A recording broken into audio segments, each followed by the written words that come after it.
Hello again. Why is it that we in this country are so eager to fall over ourselves in our enthusiasm to see what we can do for foreigners, while at the same time doing our best to cheat our own citizens out of things? I am prompted to ask this because the Scottish Government have lately announced that refugees and asylum seekers will all be given bus passes, entitling them to free travel.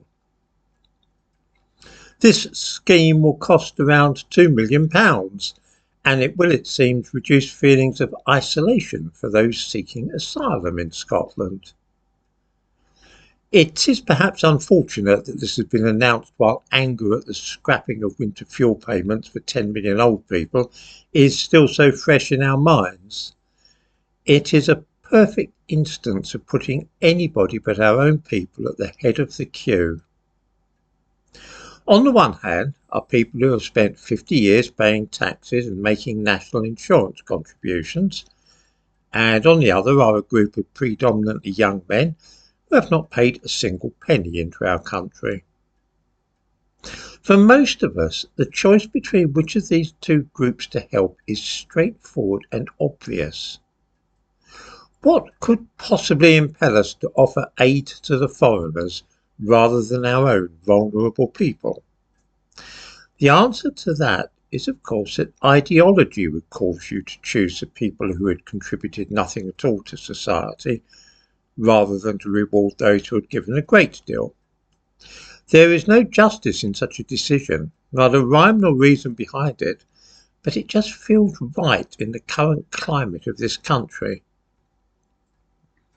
It's the same ideology at work which causes English heritage to decide that refugees should be able to visit Stonehenge or Dover Castle for nothing, while British pensioners have to pay £23. Is that fair? Obviously not, but it aligns perfectly with the modern idea of social justice.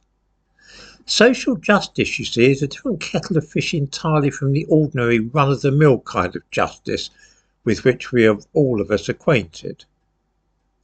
Ordinary justice would require old age pensioners to get help with their gas bills before we start dishing out free bus passes to any random passing foreigner. However, social justice dictates that the young foreigner is a more deserving case than the old English person. I suspect that many normal and well-balanced people in Britain, who are neither Guardian readers nor social justice warriors, will be able readily to identify a dozen other examples of this kind of thing, where the dictates of common sense and fairness are abandoned in the quest for social justice.